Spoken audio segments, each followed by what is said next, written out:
అహింసా ప్రథమం పుష్పం పుష్పమింద్రియ నిగ్రహ సర్వభూతదయా పుష్పం క్షమా పుష్పం విశేషతః శాంతి పుష్పం తపఃపుష్పం ధ్యానం పుష్పం తథైవ చ సత్యమష్టవిధం పుష్పం విష్ణోః ప్రీతికరం భవేత్ అంటూ పూర్తి చేశారు శ్లోకాన్ని. అష్టదళ పుష్పంగా 8 పువ్వులతో కూడినటువంటి పూజగా రూపకల్పన చేశారు. అందులో ఇవాళ ధ్యానం పుష్పం తథైవ చ, ధ్యానము అనబడేటటువంటి పుష్పం గురించి మాట్లాడదాం. ధ్యానము అనేటటువంటి దాని యందు అనుభూతి ప్రయోజనము, ధ్యానమునందు కూర్చుని వ్యక్తి ఎంత ముఖ్యమో ధ్యానము చేయబడేటటువంటి వస్తువు అంత ముఖ్యము. లేనినాడు అసలు ధ్యానము సిద్ధించదు. ధ్యానం అనగా ఏమి అంటే, ధ్యానము అంటే మనసుని ఏకాగ్రత చేయుట. మనసుని ఒకే వస్తువు మీద నిలబెడితే దాన్ని ధ్యానము అంటారు. అయితే ఇందులో ఒక విషయం ఇమిడి ఉంటుంది. మనకి అష్టాంగ యోగము అని ఒక యోగం, క్రియాయోగము అని పిలుస్తారు. అదే యోగాన్ని అష్టాంగ యోగమునందు ధ్యాన ధారణ సమాధ్యష్టాంగ యోగానిష్ఠ అని శృంగేరి వారి బిరుదావళిలో పిలుస్తారు. అందులో ధ్యానము అనేటటువంటిది క్రియాయోగంలోనూ ఉంది. అలాగే ఎప్పుడో లలితాపరాభట్టారికా స్వరూపాన్ని వసిన్యాది దేవతలు స్తోత్రం చేసినప్పుడు ఆవిడ్ని కూడా ధ్యానమన్న పేరుతో పిలిచారు. ధ్యానధ్యాతృధ్యేయ రూప ధర్మాధర్మ వివర్జిత అని నామం ఆవిడికి. కాబట్టి ఆవిడకి కూడా ధ్యానధ్యాతృధ్యేయ రూప అని ఉంది. శంకర భగవత్పాదులు తన వాంగ్మయంలో ధ్యానములకు ఉపయుక్తమైనటువంటి శ్లోకములన్నిటినో ఇచ్చారు. ఆ ధ్యానము అనేటటువంటి ప్రక్రియకు ఉన్న లక్షణం ఏమి అంటే, మనసుని వెనక్కి తీసుకురావాలి, తీసుకొచ్చి మనసుని ఏకాగ్రము చెయ్యాలి. ఏకాగ్రము అంటే ఒకే విషయము మీద నిలబెట్టాలి. ఇది మన ప్రయత్నం లేకుండా విషయముల మీదకి తిరుగుతూ ఉంటుంది మనస్సు. అందుకే మీరు చూడండి, లోకంలో ఒక పోకడు ఉంటుంది. ఏదైనా జ్ఞాపకం రాలేదనుకోండి, వెంటనే ఉండండి చెప్తానని ఇలా 2 కళ్ళు మూసుకుంటారు. అంటే వాళ్ళకి తెలియకుండానే ధ్యానం చేస్తారు. ఆ 2 కన్నులు మూసుకుని నాసాగ్రమునందు దృష్టి నిలబెడతారు. ఈ ముక్కు చివర దృష్టి నిలబెట్టినప్పుడు ఈ ఆజ్ఞాచక్రము అని ఉంటుంది. ఇక్కడ దాన్ని బొట్టుతో కప్పుతారు కుంకుమ చేత. ఆ ఆజ్ఞాచక్రమునకు మనస్సు యొక్క ప్రధానమైన స్థానం అదే. ఆ ఆజ్ఞాచక్రమే మనసు యొక్క సంకల్ప వికల్పములతో కూడుకున్నటువంటి దాని యొక్క స్థానము.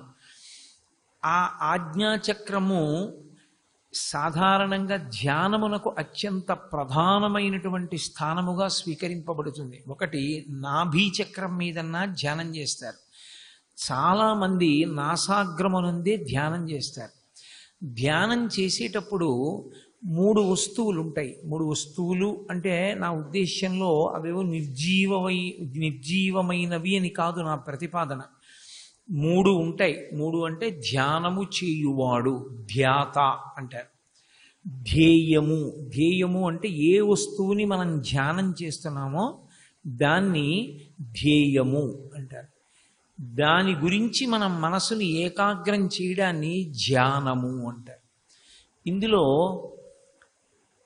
అసలు ఇలా ధ్యానం చేస్తే ఏమిటి వస్తుంది? ప్రయత్నపూర్వకంగా ఎందుకు మనస్సును అలా ఏకాగ్రం చేయడం, ఎందుకు అలా వెనక్కి తీసుకురావడం, ఒక వస్తువుని ఎందుకు అలా ధ్యానం చేయడం అంటే, దాని వలన 3 ప్రయోజనములను సిద్ధింప చేసుకుంటారు. ఒకటి, అది అత్యంత క్షేమకరమైనటువంటి వస్తువు అయి ఉండాలి. క్షేమకరమైన వస్తువు అంటే బాహ్యంలో మీకు క్షేమాన్ని కల్పించేది అన్న అర్థం తీసుకోకూడదు. ఏదో ఇంట్లో దొంగలు పెడితే మోగేటటువంటి ఒక ప్రమాదాన్ని సూచించేటటువంటి గంట, లేకపోతే ఇంటికి కట్టబడిన ఎత్తైన గోడ, అలాంటివి కావు. క్షేమకరమైన సాధనములంటే జీవుని యొక్క అభ్యున్నతికి పనికొచ్చేదై ఉండాలి. జీవునికి పునర్జన్మలను తగ్గించేదై ఉండాలి. ఇది జీవుని పరంగా ఆలోచన చేసినప్పుడు చాలా విశేషమైనటువంటి పురోగతి. ఎందుచేత అంటే, ఒక శరీరంలో ఎంతకాలం ఉంటారు? ఒక శరీరంలో ఏదో చాలా కాలం కొన్ని వేల సంవత్సరాలు ఉండిపోతామని ఏమి ఉండదు.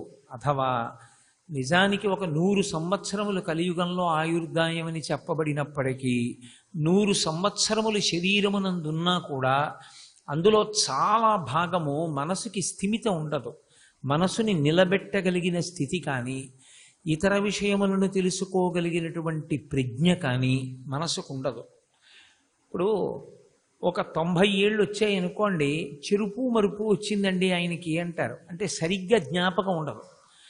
పుస్తకం లేకుండా అలవోకగా అన్ని విషయాలు మాట్లాడినటువంటి మహాపండితులు ఒక వయసు దాటిన తర్వాత చెప్పిన శ్లోకమే చెప్పిన శ్లోకమే చెప్తుంటే కొడుకు దగ్గరికి వచ్చి, నాన్నగారు ఇప్పుడే చెప్పారండి మీరు ఈ శ్లోకాన్ని మళ్ళీ చెప్తున్నారంటే, మహానుభావుడు కాకినాడలోనే వారు ఎంతో ధర్మ ప్రచారం చేశారు, శ్రీభాష్యం అప్పలాచార్య స్వామి గారు.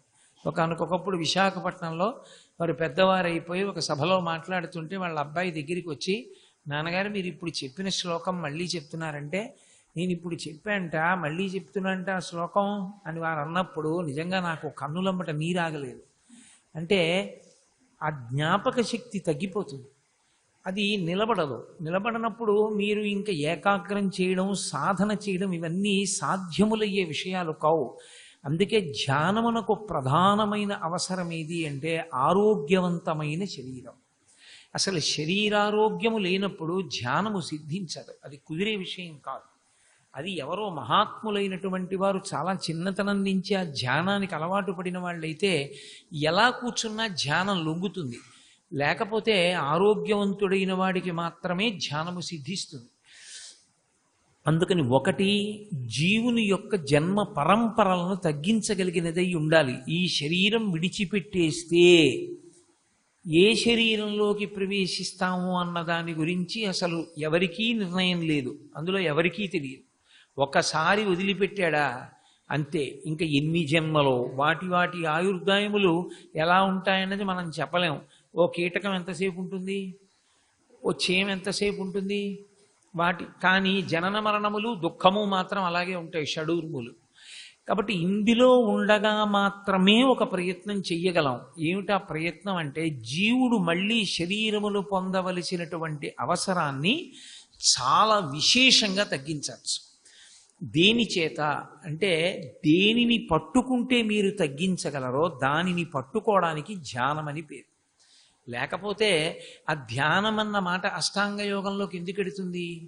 పైగా ఇది సమాధికి చాలా దగ్గరగా వెళ్ళిపోతుంది. అందుకే సమాధికి దగ్గరగా వెడుతుంది కాబట్టే ధ్యానం అనేటటువంటిది ప్రాణాయామం మీద ఆధారపడుతుంది. మీరు ధ్యాన ప్రక్రియ చెయ్యడం వల్ల వచ్చేటటువంటి ప్రయోజనం, మనస్సు చాలా ప్రసన్నంగా ఉంటుంది, చాలా సంతోషంగా ఉంటుంది, ప్రహృష్టముగా ఉంటుంది మనస్సు. మూడవది, శరీరము ఆరోగ్యంగా ఉంటుంది. కానీ శరీర ఆరోగ్యము అనేటటువంటిది చిట్ట చివరి ప్రయోజనం. ఎందుచేత అని మీరు అంటారేమో, ఒక్క విషయం మీరు జ్ఞాపకం పెట్టుకోవాలి. ఉన్నన్నాళ్ళు ఆరోగ్యవంతమైన శరీరంలో ఉండాలనే ఎవరైనా కోరుకుంటారు. కానీ ఆరోగ్యవంతమైన శరీరమునందుండి ఏమీ చెయ్యకపోవడం వల్ల ప్రయోజనం ఏమిటి? ఆరోగ్యంగా ఉన్నాడు, 80 ఏళ్ళు బతికాడు, ఏమీ చెయ్యలేదు. ఎందుకనంటే ఎక్కడికన్నా వెడితే పడిపోతానేమో భయం. చదువుకోరా కాసేపు అంటే, బా ఏం బుర్రకెక్కుతుందా ఏమన్నా అంటాడు. పూజ కాసేపు చెయ్యరా 1 గంట అంటే, మనసుతో చేస్తే చాలదా అంటాడు. ఇక అలా చేసినప్పుడు దేహం ఆరోగ్యంగా ఉంటే మీరు దాని వలన ఏమిటి సాధించినట్టు? ఇది ఒక ఉపకరణం. ఈ ఉపకరణమునకు ఒక ప్రయోజనం ఉండాలి. ఓ మోటార్ సైకిల్ ఉంది నాకు, ఆ మోటార్ సైకిల్ చక్కగా తుడిచి కొత్తది అలాగే ఎలా ఉంటుందో అలా ఉంచాను, అంతవరకు మంచిది. అసలు దాన్ని పాడైపోతుందేమో దాన్ని ఎప్పుడు నేను వాడకపోతే అది ఘోరం. అది మోటార్ సైకిల్ అన్న తర్వాత అది ఒక గమ్యాన్ని చేర్చడానికి వాడబడాలి. అందువలనది కొంచెం దుమ్ము పట్టినా దానికి ఏం పెద్ద బెంగ పెట్టుకోవలసిన అవసరం లేదు. ప్రయోజన సిద్ధి చాలా ప్రధానం. ప్రయోజన సిద్ధి కొరకు ప్రయత్నించకుండా కేవలం శరీరాన్ని ఆరోగ్యంగా ఉంచుదాం, మంచిదే. ఎన్నాళ్ళు ఉంచుతావు? అలాగా ఉంటుందా శాశ్వతంగా ఈ ఉపకరణం? కాలమునందు వెళ్ళిపోతుంది ఇది. ఎందుకంటే జగత్తునందు ఈ శరీరము అంతర్భాగము. జగత్తని మీరు దేన్ని పిలుస్తారో దానికి జనన తేదీ మరణ తేదీ ఉంటాయి. జాయతే గచ్చతే ఇతి జగత్. ఏ ఏ వస్తువుకి పుట్టిన తేదీ ఉందో ఆ వస్తువుకి మరణ తేదీ ఉంటుంది తప్పకుండా. ఎందుకంటే అది జగత్తు యందు అంతర్భాగము. ఈ శరీరానికి పుట్టిన తేదీ ఉంది. ఇది శాశ్వతంగా సనాతనంగా పరమేశ్వరుళ్ళ ఎప్పటి నుంచో ఉన్నదేం కాదు. ఇది ఒకప్పుడు పుట్టింది, ఒక సంవత్సరం. ఇది ఒక సంవత్సరం పుట్టింది కాబట్టి ఏదో ఒక సంవత్సరం, అది 70 ఏళ్ల తర్వాత కావచ్చు, 60 ఏళ్ల తర్వాత కావచ్చు, ఈ శరీరం వెళ్ళిపోతుంది. మరి వెళ్ళిపోయే శరీరం ఎందుకు వచ్చినట్టు అంటే ఋతుమంతము అన్నారు దీన్ని సాధనంగా నువ్వు తీసుకోవలసి ఉంటుంది. దీన్ని సాధనంగా తీసుకుని ఎవరికి ప్రయోజనం చేకూర్చాలి? జీవుడికి ప్రయోజనం చేకూర్చాలి. ఏమిటి జీవుడికి ప్రయోజనం? వాడి బడలిక తగ్గించాలి. ఏమిటి వాడికి బడలిక? వాడు తిరుగుతూనే ఉన్నాడు అలాగా. ఈ ఉపాధి వదులుతున్నాడు, ఇంకో ఉపాధిలోకి ఎడుతున్నాడు, ఈ ఉపాధి వదులుతున్నాడు, ఇంకో ఉపాధిలోకి ఎడుతున్నాడు. ఈ తిరుగుడు ఎప్పుడు తగ్గుతుంది? ఈ తిరుగుడు తగ్గాలి అంటే, జీవయాత్ర తగ్గాలి అంటే అత్యంత క్షేమకరమైనటువంటి దాన్ని పట్టుకోవాలి. అంత క్షేమకరమైన దాన్ని పట్టుకుంటే అణుగుతుంది మనస్సు, అణిగి నిలబడుతుంది దాని యందు. అది క్షేమకరమైన వస్తువు యొక్క స్వభావము.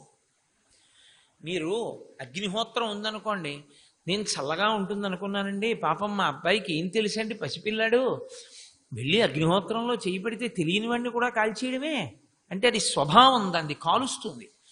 అలాగే క్షేమకరమైన వస్తువు జీవునికి అని ఎలా నిర్ణయించడం అంటే మనసు దాని యందు అణిగిపోతుంది. మనసు దేని యందు అణిగి ప్రశాంతతని పొందుతుందో అది ధ్యేయ వస్తువుగా స్వీకరించబడవలసినది అని శాస్త్రం నిర్ణయం చేసింది. ఇప్పుడు నేను నా కొడుకు మీద ధ్యానం చేశాను అనుకోండి, నా కొడుకు మీద ధ్యానం చేస్తే ఏమవుతుంది? క్షేమమే కదండి, మంచిదే కదా, మీ అబ్బాయి మీదే కదా మీరు ధ్యానం చేశారు. అంటే ప్రతిరోజు నేను అరగంట మా అబ్బాయి గురించి అదే పనిగా ధ్యానం చేశాను అనుకోండి, నాకు వాని యందు కామము కలుగుతుంది. కామము అంటే విపరీతమైనటువంటి ప్రేమ, పిచ్చి అనుబంధం పెరిగిపోతుంది. దానికి ఏం విచక్షణ ఉండదు. దాని యందు ఒక పెద్ద ప్రమాదం ఒకటి పుంచి ఉంటుంది. ఏమిటి ఆ ప్రమాదం అంటే, మీకు ఏది సుఖకారకమైనదో ఆనుకూల్యత చేత అది కాలమునందు ప్రతికూలముగా మారే అవకాశం ఉంటుంది. ఆనుకూల్యత అన్నది మీ మనసు వైపు నుంచన్నా కావచ్చు, అవతల వారి వైపు నుంచన్నా కావచ్చు, అది ప్రతికూలత వైపుకు నడుస్తుంది. అప్పుడు మీరు పెంచుకున్నది కెరటం ఎంత పెరిగిందో అంత విరుగుతుంది. ఒక ఉదాహరణ చెప్పాలంటే, నేను విపరీతమైన ప్రేమ పెంచేసుకున్నాను అనుకోండి నా కొడుకు మీద. నాన్నగారండి మీకు ఎందుకంటారు ఇవన్నీ, కూర్చుని కాసేపు విష్ణు సహస్రం చదువుకోలేరు, మీకు ఎందుకండి? మరి నీ బేసిక్ ఎంత, నీ డిఏ ఎంత, మీకు సిపిఎఫా పెన్షనా, ఎప్పటి విషయం అండి నా రిటైర్మెంట్, మీకు ఎందుకండి నాన్నగారు అవన్నీ? హాయిగా మీరు విష్ణు సహస్రం చదువుకోవచ్చు కదా, శివాష్టోత్తరం చదువుకోవచ్చు కదా అన్నాడు అనుకోండి. మీరు ఎంత ప్రేమ పెంచుకున్నారో దాన్ని బట్టి దాని యొక్క దుష్ప్రభావం. మీరు చాలా తక్కువ సంబంధంతో ఉన్నారనుకోండి, ఎలా అంటే అన్నాడు వదిలేస్తారు. పిచ్చి ప్రేమ పెట్టుకున్నారనుకోండి, అది మీకు దుఃఖకారకం అవుతుంది. ఎందుకో తెలుసా? ప్రపంచంలో ఏది ఎక్కువ సుఖకారకమో అదే ఎక్కువ దుఃఖకారకమో. ఎందుకని? ఒక్కటే కారణం, ప్రతికూలత మొదటి కారణం. రెండవది దానికి ఉన్న అశాశ్వతత్వము, మీకున్న అశాశ్వతత్వము. నేను నా భార్య, అంతకన్నా మరి నేను ఇతరుల మీద పెట్టకూడదు ఉపమానం. దానికి నేనంటే ప్రాణం, నాకు అదంటే ప్రాణం. మంచిదే, అంతవరకు దాంపత్యంలో మంచిదే. కానీ అది తాత్విక విచారణ లేకుండా అలా ఉండిపోయింది అనుకోండి. ఈ రెండు వస్తువులు అశాశ్వతం. లోకంలో కాలమునందు ఇవి శాశ్వతంగా ఉండేవి కావు. ఖచ్చితంగా ఏదో ఒకటి వెళ్ళిపోతుంది మొదట తప్ప, రెండు ఏకకాలమునందు వెళ్ళడం అనేటటువంటిది అన్ని వేళలా సంభవం కాదు. ఏదో ఒకటి ముందు వెళ్ళిపోతుంది. ఒకటి ముందు వెళ్ళిపోయిన తర్వాత రెండో వారికి జీవితం ఇక ఏం లేదు. ఎందుకని? అంత పెద్ద శూన్యం ఆవరించేస్తుంది, ఏమి వంట పట్టది. ఎందుచేత అంటే మనసంతా నిండిపోయినటువంటి వస్తువు వెలితి మిగిల్చేసింది. ఇప్పుడు మీరు పెట్టుకున్న ప్రేమ అభ్యున్నతికారకమైందా? మీరు చేసినటువంటి ధ్యానము మీకు అభ్యున్నతికారకమైందా? ఏది సుఖమునకు కారకమైందో అది దుఃఖమునకు కారణమైంది, ఏది దుఃఖమునకు కారణమైందో అది సుఖమునకు కారణం అవుతుంది ఒక్కొక్కసారి. అది విచిత్రం. ఇంతకుముందు ఎవరినో చూసి దెబ్బలాడేవాడు, అకస్మాత్తుగా ఆయన ఉపకారం చేశాడు ఎందుకో.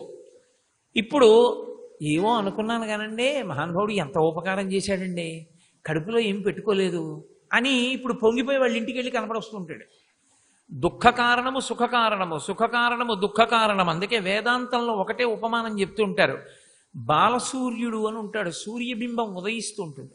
ఉదయిస్తున్నప్పుడు మీరు ఒక చోట నిలబడి ఆ బాలబింబాన్ని దర్శనం చేద్దాం అనుకుంటే చెట్టు కొమ్మలు అడ్డొచ్చాయి.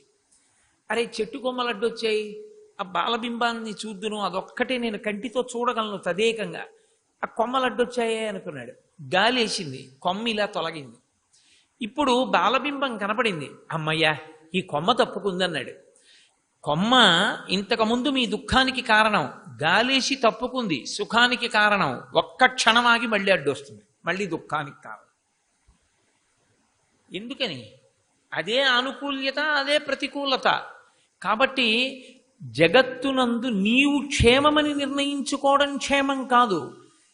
ఏది అన్ని వేళలా నీకు సుఖకారకమో, ఏది అన్ని వేళలా నీకు రక్షకత్వం వహిస్తుందో, ఏది అన్ని వేళలా నీకు జన్మ పరంపరని తగ్గిస్తుందో, నువ్వు అన్నప్పుడు ఈ శరీరం కాకుండా శరీరాంతర్గతమైన జీవుడు, ఆ జీవుని మీద విశేష ప్రభావం చూపించి వాడు ప్రశాంతత పొందేటట్టుగా చెయ్యగలదో దానిని భవ్య వస్తువు అని పిలుస్తారు. భవ్య అంటారు సంస్కృతంలో. భవ్యము అంటే క్షేమకరము అని. అది పట్టుకోవలసిన వస్తువు అని మీకు గుర్తు ఏమిటో తెలుసా? అది ధ్యాన శ్లోకము అని గుర్తు ఏమిటంటే వాంగ్మయంలో అందులో భవ్యత్వము గోచరిస్తుంది మీకు శ్లోకంలో, లేదా ప్రకటనముగా భవ్య అన్న మాట వేస్తారు.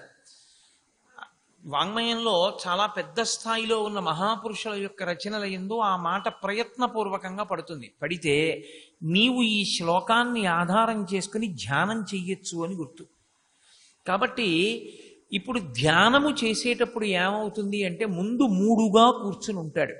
ఎక్కడ పడితే అక్కడ ధ్యానం చేయకూడదు, ఎందుకంటే మనసుతో వ్యవహారం. మనసుకున్నటువంటి లక్షణం ఏమి అంటే విపరీతమైనటువంటి చాంచల్యం. అది అంత వేగంగా వెళ్ళిపోతుంది. అంత వేగంగా వెళ్ళిపోవడం దాని బలహీనత. అంత వేగంగా వెళ్ళిపోయే బలహీనతని బలంగా మార్చడం ధ్యానం. అందుకే రామకృష్ణ పరమహంస ఒక మాట అంటారు, ధ్యానమునకు అలవాటు పడిన మనసు ఎంత వేగంగా ఇతర విషయముల వైపు ఇంతకు ముందు పరిగెత్తిందో అంత వేగంగా మీరు దేన్ని ధ్యానం చేయడం అలవాటు చేశారో దాని వైపుకు వెళ్ళిపోతుంది. వెళ్ళిపోయి చాలా తొందరగా దాన్ని పట్టేసుకుంటుంది, దానికి అలవాటు అయిపోతుంది. అది ఎలా అలవాటు అయిపోతుంది అంటే మొట్టమొదట్లో పొలానికి తీసుకెళ్ళడం చాలా కష్టం, దూడని పొలం నుంచి ఇంటికి తీసుకురావడం చాలా కష్టం. ఒక్క 3 నెలలు పొలానికి తీసుకెళ్ళాడు అనుకోండి, సాయంకాలం అయ్యేటప్పటికీ తనంత తాను చక్కగా నడుచుకుంటూ ఇంటికి వెళ్ళిపోతుంది. మీరు ఆ దూడను అమ్మేశారనుకోండి ఇంకొకళ్ళకి, అది ఆ కొత్త ఇంటికి వెళ్ళదు, పాతింటికే వచ్చేస్తుంది. దీన్ని మళ్ళీ అక్కడి నుంచి తీసుకెళ్ళి అక్కడ అప్పచెప్పవలసి ఉంటుంది. ఒక దూడ ఎలా అలవాటు పడిపోతుందో మనసు ధ్యానమునకు అలా అలవాటు పడుతుంది. అంటే ధ్యానం అనగా ఏమి అంటే, ధ్యానము అన్న మాట ప్రయోగం చేసే ముందు ఎప్పుడూ 3 ఉంటాయి. నేను మీతో మనవి చేశాను, ధ్యేయము, ధ్యానము, ధ్యానము చేయబడేటటువంటి వస్తువు అంటే లక్ష్యము లేదా ధ్యేయ వస్తువు అంటారు. ఈ 3 ఉంటాయి. ఈ 3గా ప్రారంభమై ఒకటిగా నిలబడి అనుభూతి మీకు మిగిలితే దాన్ని ధ్యానం అంటారు. ఏ అనుభూతి మిగలలేదనుకోండి, మీరు 3 ఒకటి కాలేదని గుర్తు. అందుకే ధ్యానానికి కూర్చున్నప్పుడు మొదటి పరిశీలనం దేంతో ప్రారంభమవుతుందంటే, ప్రారంభమునందు ధ్యానం చేసేటటువంటి వాళ్ళ యొక్క మనసుని విచ్చలవిడిగా విడిచిపెట్టాలి. వెళ్ళు, ఎక్కడికి పెడతావు, నీ వెనక నేను వస్తూ చూస్తాను ఎటు వెడుతూ ఉంటావో అని. అది మీరు ఇలా కూర్చున్నారనుకోండి, మీరేమి దానికి లక్ష్యాన్ని ఇవ్వలేదు, లేదా చాలా తేలికైన లక్ష్య వస్తువుని మీరు ఇవ్వాలి. అంటే అది చాలా కష్టపడి మీరు మనసులోకి తేవలసింది అయ్యి ఉండకూడదు, చాలా తేలిగ్గా లోపలికి వెడుతుంది. చాలా తేలిగ్గా మీరు ధ్యానం చెయ్యడానికి యోగ్యమైన వస్తువు ఈ ప్రపంచంలో ఏది అంటే దీపశిఖ. మీరు దీపం వెలిగించి కుందిలో ఆ దీపశిఖ వంక ఇలా చూసి కళ్ళు మూసుకున్నారనుకోండి, మీ ప్రయత్నం లేకుండా దీపశిఖ మళ్ళీ కనపడుతుంది లోపల కళ్ళల్లో. దీపశిఖని నువ్వు అలాగే చూడు అని మీరు సాధారణంగా ధ్యానానికి కూర్చున్నప్పుడు వెన్నుపాము నిటారుగానే ఉండాలి, ప్రసన్నంగా ఉండాలి, సంతోషంగా ఉండాలి. ఆ గదిలో ఏ విధమైనటువంటి అభ్యంతరకరమైన శబ్దములు రాకూడదు. అకస్మాత్తుగా వచ్చి మిమ్మల్ని ఎవరూ పిలవకూడదు. మీ అంతా మీరు ధ్యానంలోంచి బయటికి రావాలి. అందుకే ధ్యానమునకు అత్యంత ఉపయుక్తమైన కాలం ఏది అంటే బ్రహ్మముహూర్తమే. తెల్లవారుజామున 4 గంటల తర్వాత ఉండేటటువంటి కాలం మనసు చాలా తొందరగా ధ్యానమునందు కుదురుకుంటుంది. మంచి అత్యంత చైతన్య కుసుమములు అంటే ఆ రోజే పూసినటువంటి పువ్వులు, సుగంధ పరిమళము ఇది ఉన్నటువంటి గదిలో ప్రశాంతంగా ఉన్న చోట కూర్చుని ధ్యానం ప్రారంభించాలి. మీరు కొంత దూరం వెళ్ళగానే ఉలిక్కిబడి బయటికి వచ్చే చోట ధ్యానం చేయకూడదు. కుక్కలు ఉండే చోట, పావులు తిరిగే చోట, గోతులున్న చోట, నీటి ప్రవాహం ఉండి మీ వైపుకి వచ్చే చోట, అగ్ని పెరిగి మిమ్మల్ని చుట్టుముట్టేటటువంటి అవకాశం ఉన్న చోట, కోతులు తిరిగే చోట, మనుష్యులు అకస్మాత్తుగా పెద్ద కేకలు పెడుతూ వచ్చేటటువంటి చోట, ఇటువంటి ప్రదేశాలు ఏవీ కూడా ధ్యానమునకు యోగ్యములు కావు. ఎక్కడ పడితే అక్కడ కూర్చుని ధ్యానం చేస్తున్నాడు అంటే అసలు అతనికి ధ్యానం గురించి ఏమీ తెలియదు అని గుర్తు. అసలు అతనికి ఆ ప్రక్రియ గురించి ఏమీ తెలియదు. ఏమీ తెలియకపోతే కాలము దేశము పాటించకుండా ధ్యానం చేస్తారు. ఏ కాలమునందు పడితే ఆ కాలమునందు ధ్యానం చేయడానికి నువ్వంతా పరిణతి పొందిన వాడవు కావు. మొదటి జ్ఞాపకం పెట్టుకోవాలి. దేశము ఎక్కడ పడితే అక్కడ ధ్యానం చేయకూడదు. అది బాగా సాధన చేసిన వారికి మాత్రమే చెందుతుంది, అందరికీ సాధ్యమయ్యే విషయం కాదు. కాబట్టి అటువంటి వాతావరణమునందు కూర్చుని ఒక దీపశిఖని మొట్టమొదట ఆధారంగా ఇవ్వండి అంటారు భాష్యంలో. మొట్టమొదట దీపశిఖని ఇస్తే చాలా తొందరగా పట్టుకుంటుంది. మీరు మనసుకి ఆదేశం ఇచ్చి మనస్సుతో తగువు పడకూడదు ధ్యానంలో ఎప్పుడు.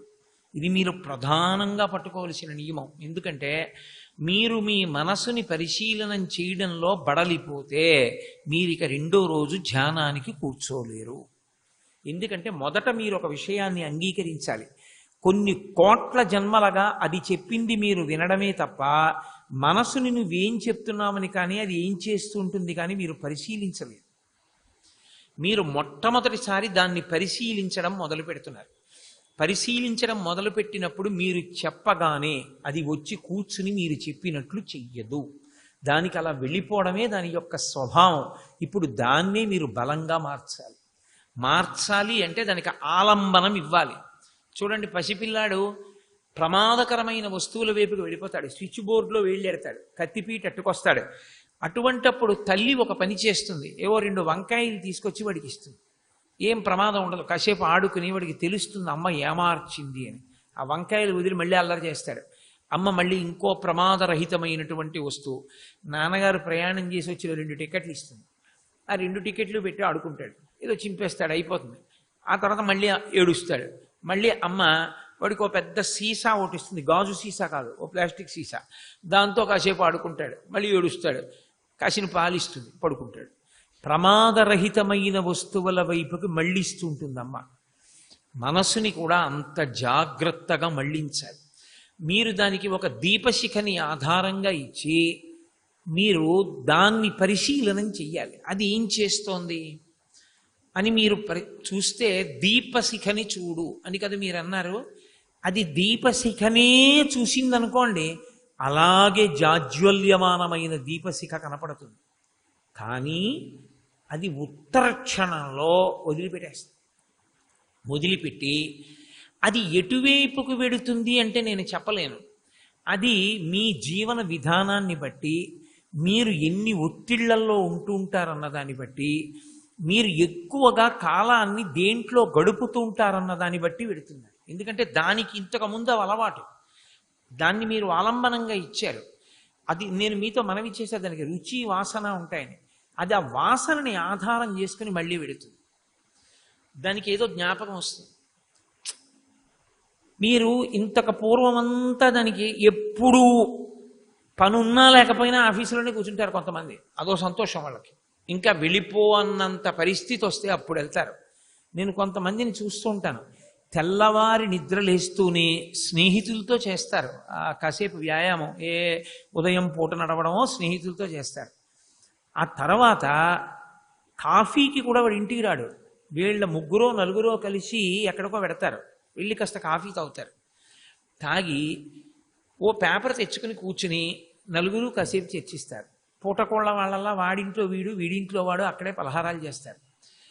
ఏదో ఆఫీస్కి వెళ్ళాలి కాబట్టి ఆ స్నానం చేసి పెడతారు, మళ్ళీ నలుగురు కూర్చుంటారు, మళ్ళీ మాట్లాడుకుంటారు, మళ్ళీ రాత్రి 8:30 వరకు 9 వరకు అక్కడే గడుపుతారు. వెళ్ళిన సినిమాకి అందరూ వాళ్లే కలిసి పెడుతుంటారు. వాడు ఎప్పుడో రాత్రి ఎప్పుడో వస్తుంటాడు. వాడికి బిడ్డల మీద భార్య మీద అంత పెద్ద తాదాత్మ్యత ఏమి ఉండదు. వాడిని 2 రోజులు సెలవు పెట్టరా అంటే వాడి ప్రాణం పోయిందే. అలాంటి వాడు పదవీ విరమణ చేసేసిన తర్వాత ధ్యానం చెయ్యన్నారు అనుకోండి, ఒక్కనాటికి నిలబడదు వాడి మనసు. మీరు మనసుతో తగాదా పెట్టుకున్నారో మీరు ఏమీ చేయలేరు. ఎందుకో తెలుసా అండి, వెంటనే అది మీకు చీకాకు తెప్పిస్తుంది. మాట వినని పిల్లాడితో తండ్రికి కోపం వచ్చేసినట్టు మీరు కోప్పడిపోయారు అనుకోండి, మీరే పాడైపోతారు, ఇంకా మళ్ళీ ధ్యానానికి కూర్చోరు. అది దాని సహజ లక్షణము అని మీరు గుర్తెరగాలి. మీరు మంచిదే తిరిగావు కదూ రా అని మళ్ళీ కాసేపు ఆ దీపశిఖని చూడు అన్నాడు. శ్రీ ఉమామహేశ్వర పరబ్రహ్మార్పణమస్తు. స్వస్తి.